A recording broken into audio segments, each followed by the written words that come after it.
Good morning, and welcome to Barbara's Bulletin. I'm your host, Barbara. We're glad you're joining us today for our in-depth look at the latest developments from around the world. As we begin this new episode, we want to take a moment to acknowledge the complex and often challenging stories that are unfolding globally. Today, we're focusing on the situation in Syria, where recent violence has left hundreds dead and tens of thousands displaced. The clashes between government forces and local Bedouin tribesmen on one side, and fighters from the country's Druze minority on the other, have raised concerns about the fragile recovery from nearly 14 years of civil war. We've seen reports of an aid convoy entering the city of Swida in southern Syria via the main highway from Damascus for the first time since the major outbreak of sectarian violence last month. This development is significant, as it marks a potential step towards addressing the humanitarian needs of those affected by the conflict. According to the United Nations Humanitarian Coordinator for Syria, Adam Abdelmoula, the health system in Swida is under severe strain, with hospitals and clinics facing acute shortages of essential medications. The prices for basic goods have soared, leaving families waiting in long lines for fuel and other essentials. It's clear that humanitarian assistance alone cannot resolve these challenges. Restoring safe and reliable flows of commercial goods is critical to stabilizing the situation and preventing further deterioration. We'll continue to monitor this situation closely and provide updates as more information becomes available. In related news, we're also following reports of Israeli airstrikes on Syrian government forces around Suwaida in the country's south.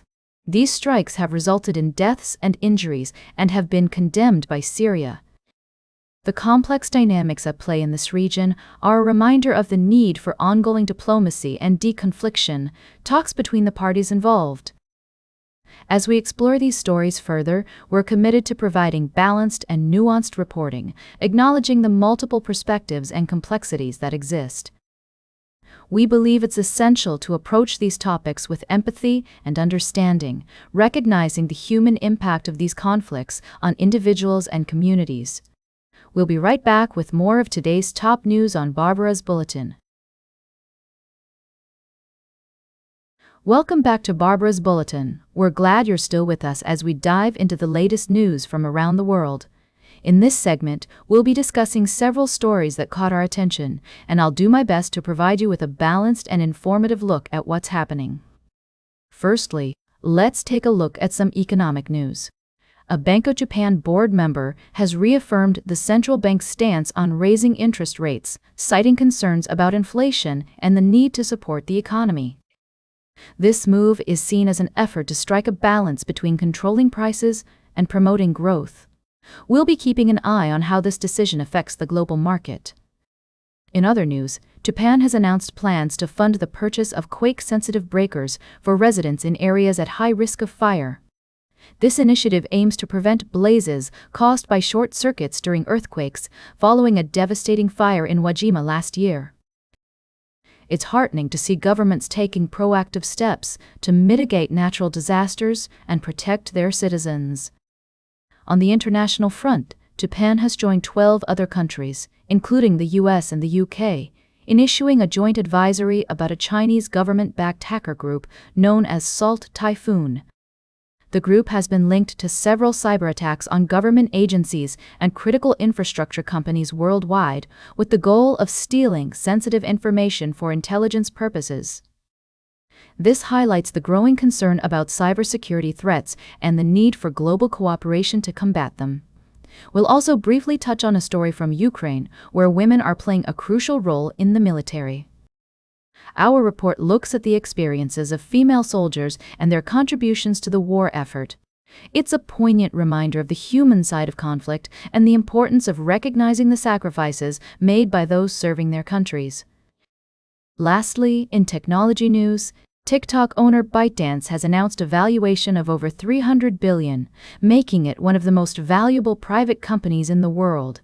This raises questions about the future of social media and the impact of these platforms on our society. That's all for this segment of Barbara's Bulletin.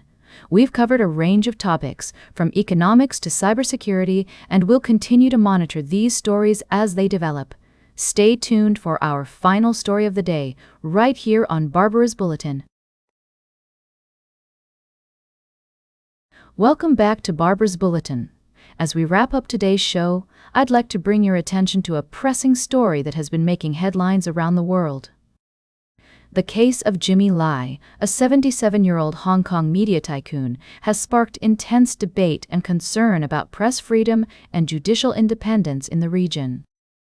For those who may not be familiar with the story, Jimmy Lai has been in jail for approximately 4 years and 8 months, awaiting trial on charges related to his alleged attempts to solicit foreign sanctions against China.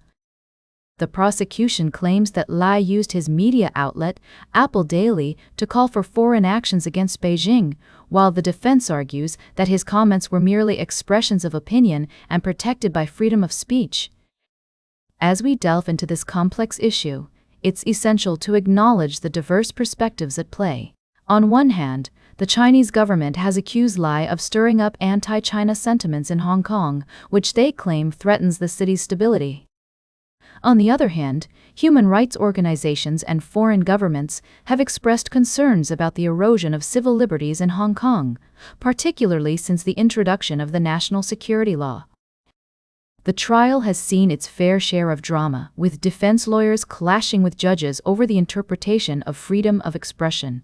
The prosecution has presented evidence of Lai's online comments, which they claim demonstrate his intent to solicit foreign actions against China. Meanwhile, the defense has argued that these comments were merely armchair punditry and do not constitute a genuine attempt to collude with foreign powers. As the world watches this high-stakes trial unfold, it's crucial to remember that the outcome will have far-reaching implications for press freedom, judicial independence, and the future of Hong Kong.